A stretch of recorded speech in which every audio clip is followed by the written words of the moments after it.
Salam Fransiskus Pace Ebene, suster, bapak ibu guru, orang tua dan anak-anak yang terkasih dalam Tuhan kita Yesus Kristus.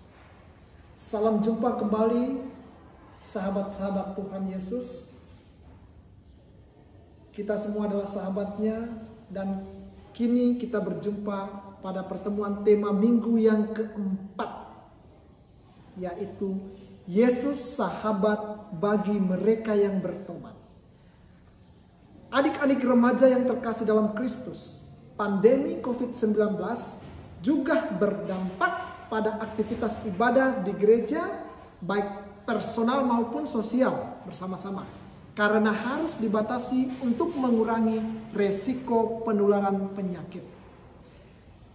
Ibadah tidak dilakukan di gereja melainkan di rumah, termasuk doa pendalaman kitab suci kita kali ini melalui layar televisi atau live streaming di channel YouTube dan media lainnya yang kita gunakan. Akibatnya hanya sebagian kecil umat atau khususnya remaja berpartisipasi dalam doa atau ibadah ini. Sebagian besar lainnya tidak bisa lagi turut serta, terutama yang ada dalam pendalaman, karena tidak memiliki sarana atau prasarana yang diperlukan, bahkan jaringan yang tidak bersahabat juga. Situasi semacam ini tentu tidak menutup kemungkinan kita untuk berdoa, membenahi hidup doa, sehingga kita tidak menjadi suam-suam kuku seperti jemaat di Laodikia dalam kitab Wahyu yang akan kita renungkan, yang akan kita dalami pada kesempatan ini. Oleh sebab itu, supaya kita perlu mendalami dan merenungkan sosok Yesus yang tampil sebagai sahabat bagi orang-orang bertobat, khususnya para remaja, kita akan terdorong untuk terus-menerus untuk mengupayakan pertobatan.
Inilah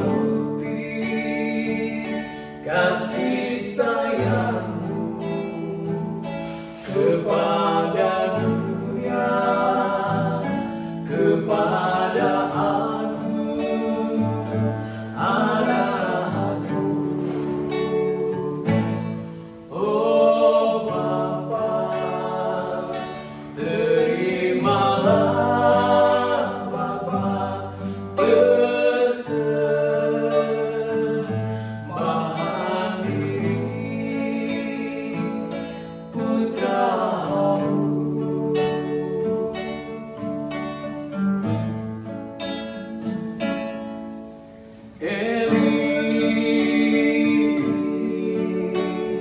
lama sabachthani. Oh Eli, lama sabachthani.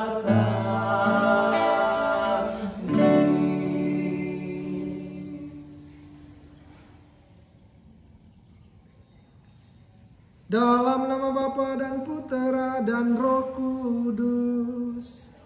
Amin. Tuhan beserta kita sekarang dan selama-lamanya.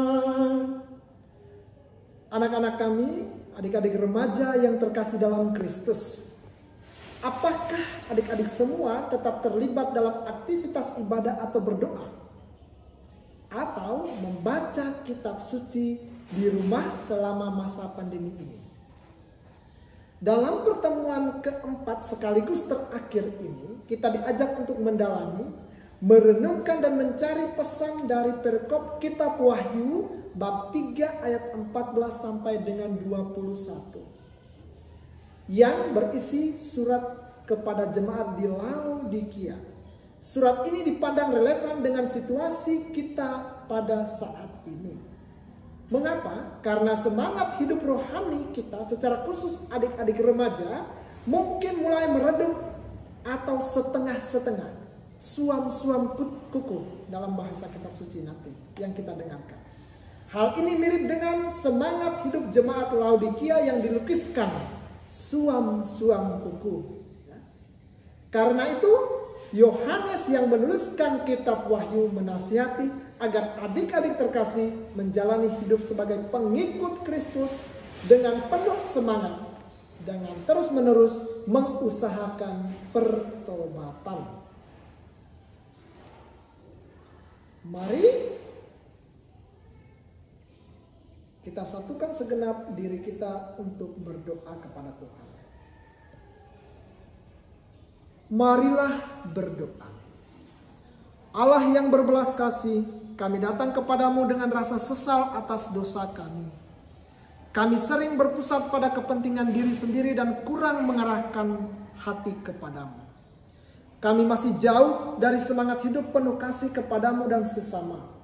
Hidup rohani kami juga suam-suam kuku.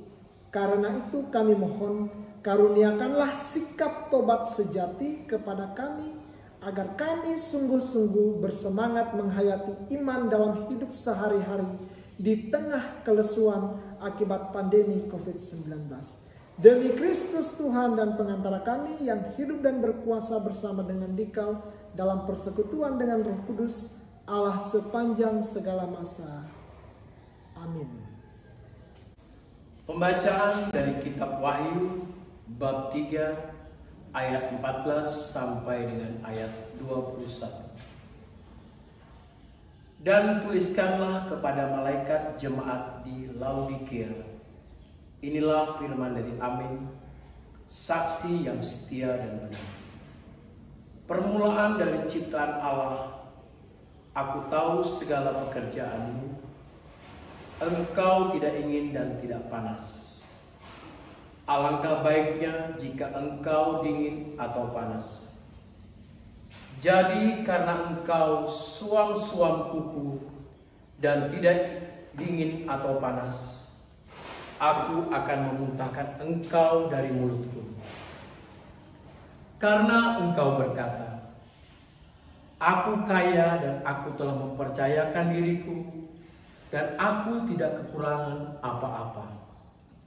Dan karena engkau tidak tahu bahwa engkau melarat dan malang, miskin, buta dan telanjang, maka aku menasihatkan engkau supaya engkau membeli daripadaku emas yang telah dimurnikan dalam api, agar engkau menjadi kaya, dan juga pakaian putih supaya engkau memakainya, agar jangan kelihatan ketelanjanganmu yang memalukan, dan lagi minyak untuk melumas matamu, supaya engkau dapat melihat.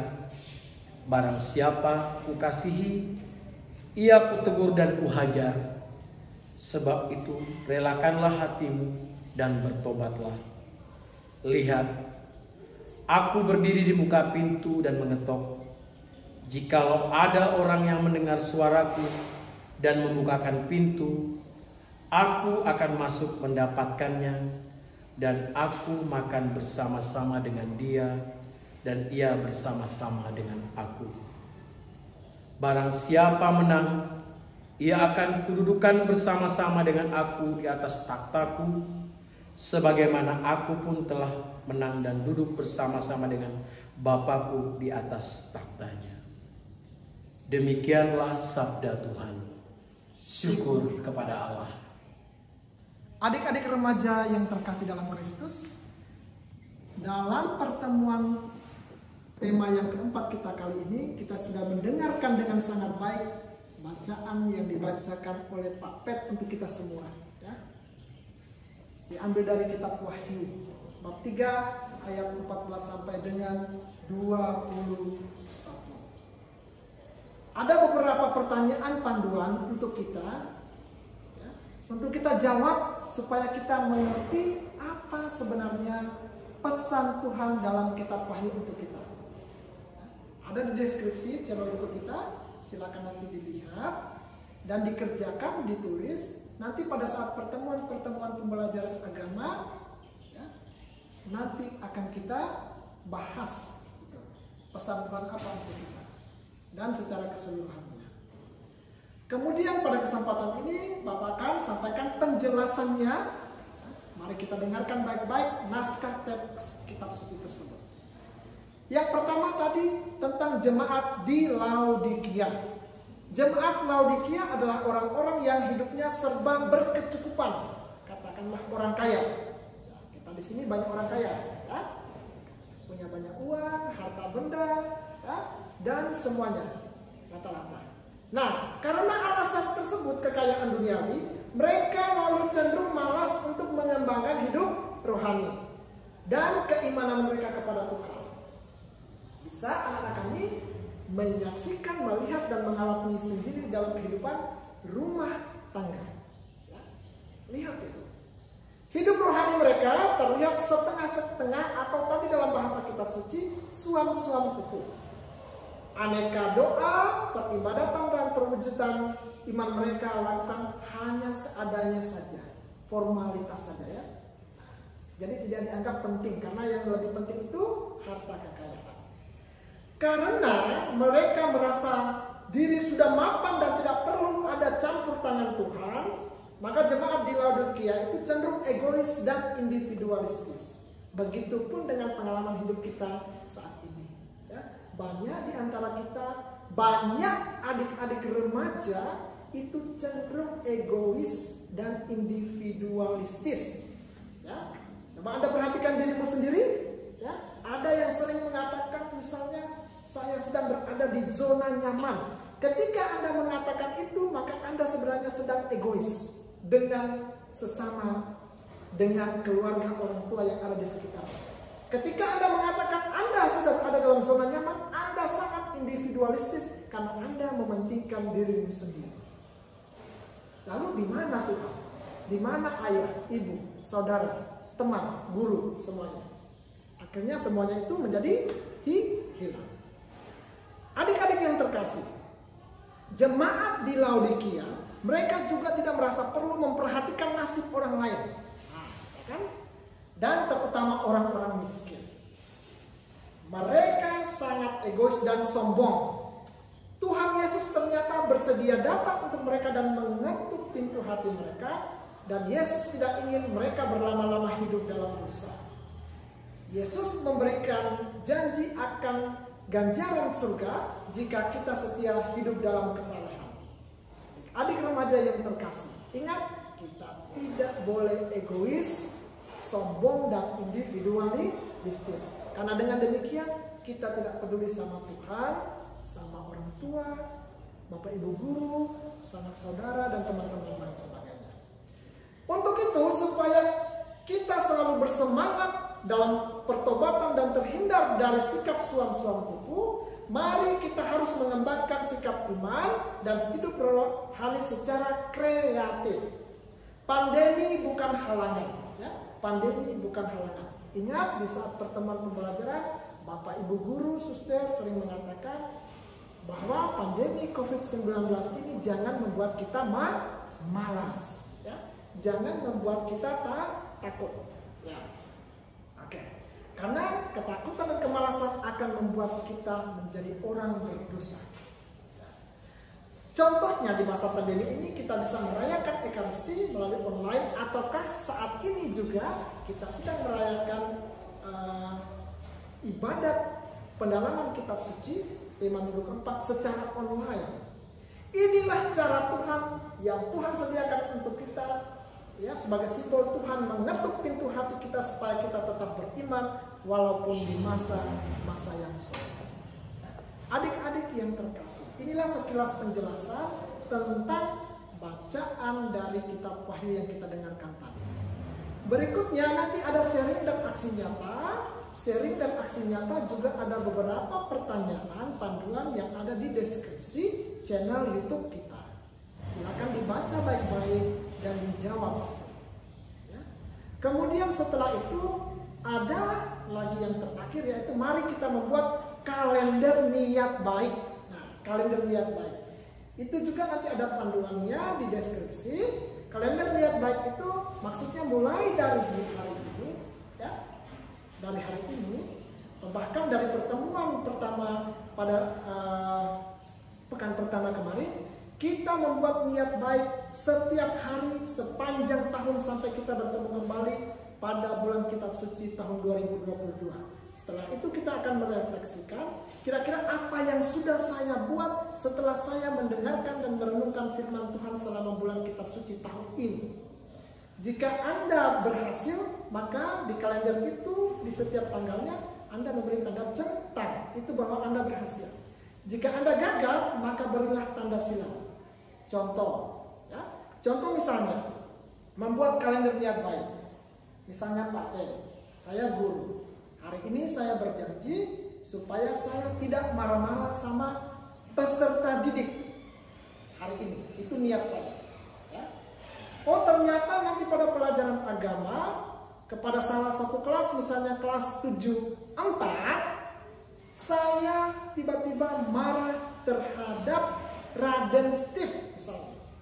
Ya, karena dia tidak nyalakan kamera, ya, sering keluar dari Zoom. Akhirnya Pak V tidak mengontrol emosinya, saya marah sama dia.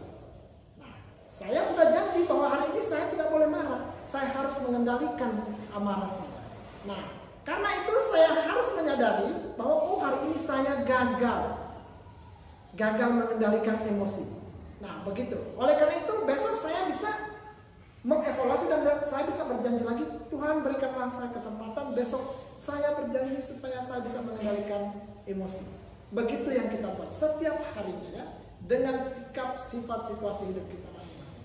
Sehingga sungguh firman Tuhan itu sungguh bekerja dalam hidup kita secara khusus adik-adik remaja yang terkasih. Dengan demikian kita semua menjadi sahabat Tuhan Yesus bagi orang yang bertobat. Ingat, bagi orang yang bertobat sajalah yang menjadi sahabat Tuhan.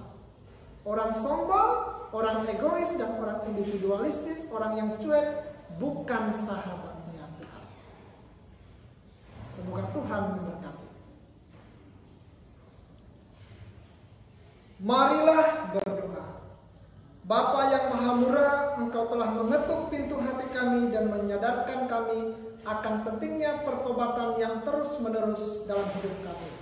Sabdamu yang kami renungkan dalam pertemuan ini telah mendorong kami untuk bersemangat dalam membangun hidup rohani. Bimbinglah kami agar selalu mengusahakan pertobatan dengan sungguh-sungguh, sehingga hidup rohani kami tidak lagi suam-suam kuku. Demi Kristus Tuhan dan pengantara kami, yang hidup dan berkuasa bersama dengan Dikau dalam persekutuan dengan Roh Kudus, Allah sepanjang segala masa.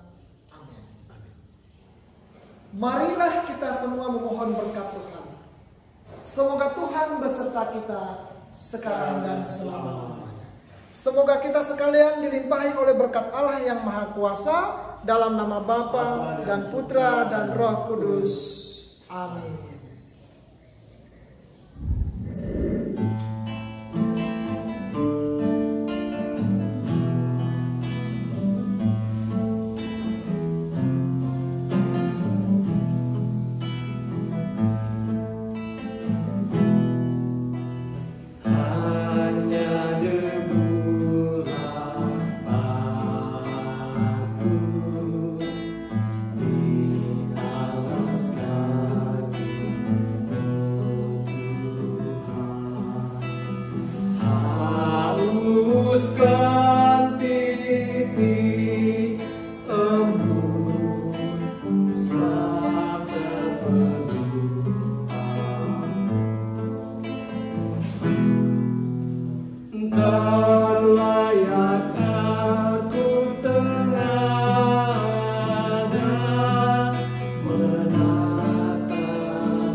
Namun tetap ku percaya pada Indah. Ampun seribu ampun, hapuskan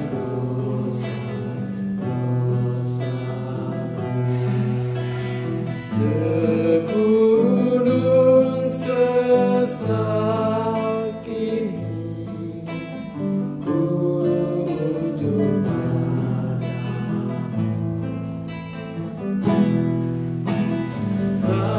Layak aku tengadah menatap wajahmu, namun